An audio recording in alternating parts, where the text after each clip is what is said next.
what should be the role of the CFO in risk management? CRO and the CIO, while playing a very, very critical part and being part of the board in most cases and being part of the management teams in most cases now, however, have one aspect of the whole organization right in mind. They are more concerned around the risk factors. For example, the CRO will be always trending towards a risk mitigation strategy in most cases, right? Which is rightfully his job.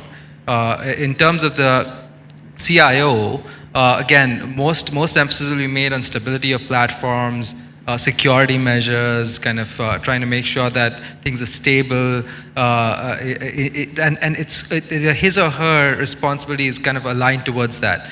Whereas the CFO, in my opinion, kind of has more holistic view, but also the top line, right? Because the CFO, all of our cases, we handle top line, bottom line, and I feel like it balances out some of that risk mitigation, which the CRO is after, or the security and stability measures with the CIO is after, and kind of balances that towards more an even-keel business view.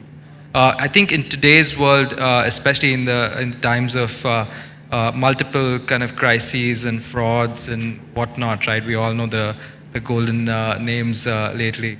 But I think this is where a CFO plays a lot more of a part around risk, because there's going to be 99 of 100 times we're fine in the world, in terms of just kind of how we go through it.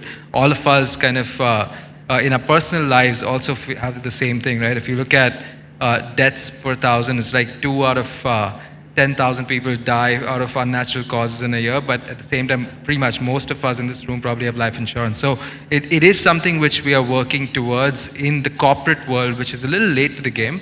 I think more so in India, but I feel like with all of what's happening, the CFO's role becomes pivotal, especially if the CFO wants to step out of the bounds of just being a controller and start really driving business. Traditionally, and taking a little contrary view to what you have said, traditionally that was the way it was. The CFO and the CEO ran the company. But his CFO is very good, but he is good up to a level, and that's the operational level. But the businesses have gone beyond the operations, and that is where a CFO should restrict himself to focusing on his function. Where we go wrong is because the CEO has traditionally been dependent on a CFO to run the company. CFO has somehow acquired the halo effect that he runs the company and he is responsible for everything, just because it gets linked to the numbers. Right. The fact of the matter is, operationally it can be good, but once we go to the strategic level, CFO is just not competent. Whether it is mergers and acquisition, geography location, succession planning, environmental sustainability and all of that. And that is where CFO has to delineate himself, take his function as a job to do, deliver on that count, and let the larger expert, which is a CRO, take it forward and give the board perspective. And CFO, like every other function, needs to collaborate with the CRO.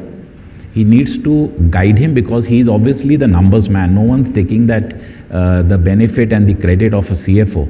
But he has a limited ability to manage the risks of a company. That's another matter. That's also an opportunity for a CFO. But that's really not the subject of discussion here. But he can obviously drive himself up to that level. But currently, he has to focus on his function like any other function, collaborate, guide, but restrict himself to a finance function. And CRO in current environment is a different expert who gives the overall organization and probably sits on the board or a guidance position. There was a time when CEO and CFO used to run the company.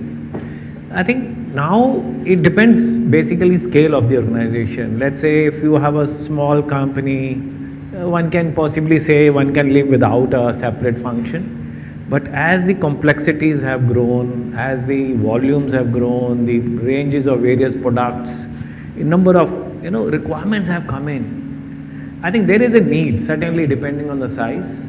But apart from what you believe, whether need or yes, in an ideal situation, specialist is always good to have, and one based on the size and the complexities, then it becomes a must thing. Apart from all this, another thing which has emerged is the legal compliances. So all those listed companies today, then if they have no choice but to have the risk management committee. So if you have risk management committee, certainly then, generally there are three or, independent director is there, then you have CFO and the CRO. So then it becomes a process, then there is a separate process. You will find out what are the risks which have been identified by the management. Then they'll take a quarterly update in terms of mitigation plans, whether it is handling by any function or a CRO or a CFO. So that, I think, has come. It will differ. One cannot say this is the system and just follow. One need to see what fits in any organization and what are the requirements. Let's say even you may have a company which is not listed in India, but let's say if an MNC and they are listed globally, even though it's Indian unit, but still they'll have to follow that risk and all that kind of plans. So it will differ, but certainly specialist is worth having it in the system. One of the biggest challenges I think that is taking place today, and I'm referring specifically to the companies which have been hauled up for various lack of deliverables, whether it be under the law or whatever, is because the CFO role is deeply conflicted.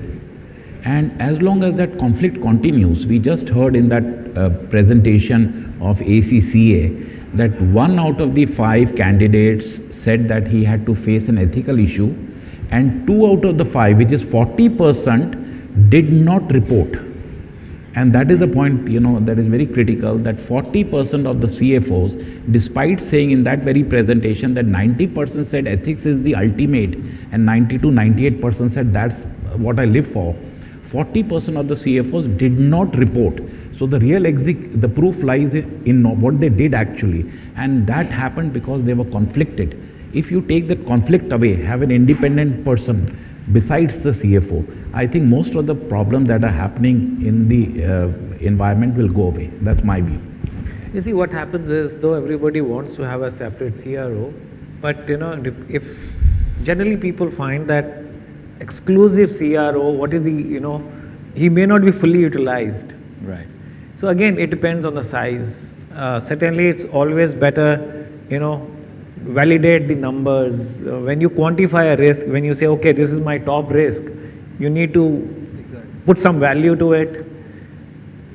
Whether it is to what extent it can damage your profitability, to what extent it can damage the brand. And then certainly that helps to validate. So if CRO is calculating, then the CFO can validate those numbers. So benefits are there. Right. Yeah. Right. But it's a very tricky one. So, we frequently find that companies in India as well as in Asia Pacific overall are not truly prepared to deal with the risk that's facing them today. And typically because you see where I find them making fundamental mistakes is two. One, like you said, sir, they want to quantify, okay, show me the dollar value of what is the level of impact and what will I lose. Now frequently in today's world the risk is so dynamic and it's so evolving that it's difficult to quantify.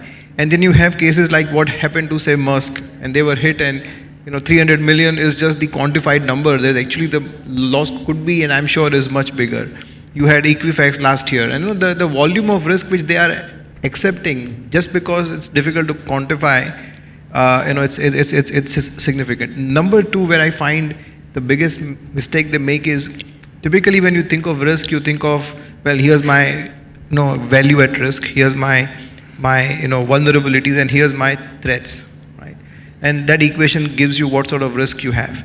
And when you look at threats, especially in today's digital world, when they look at threats, they end up looking at just one part of the threat, and there are two parts.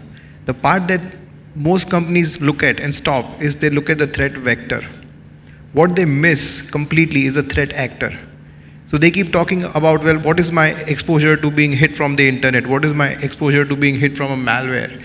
What they are missing is, okay, who's sending me the malware? Who's hitting me from the internet? Because it is not the gun that kills you, it is the shooter, the person who's shooting at you. Is that person a novice? Is that person somebody who's determined to hit you? The adversary is not even known and therefore not factored into the whole risk equation. And that, I think, is the biggest gap right now, because you just thinking about your threat exposure and risk from internet or from banking or from partners. The threat vector and threat actor, both are equally important, and in fact the threat actor has a lot more role to play in the level of exposure you have, which is right now completely missed. Thank you very much, panelists. Thank you.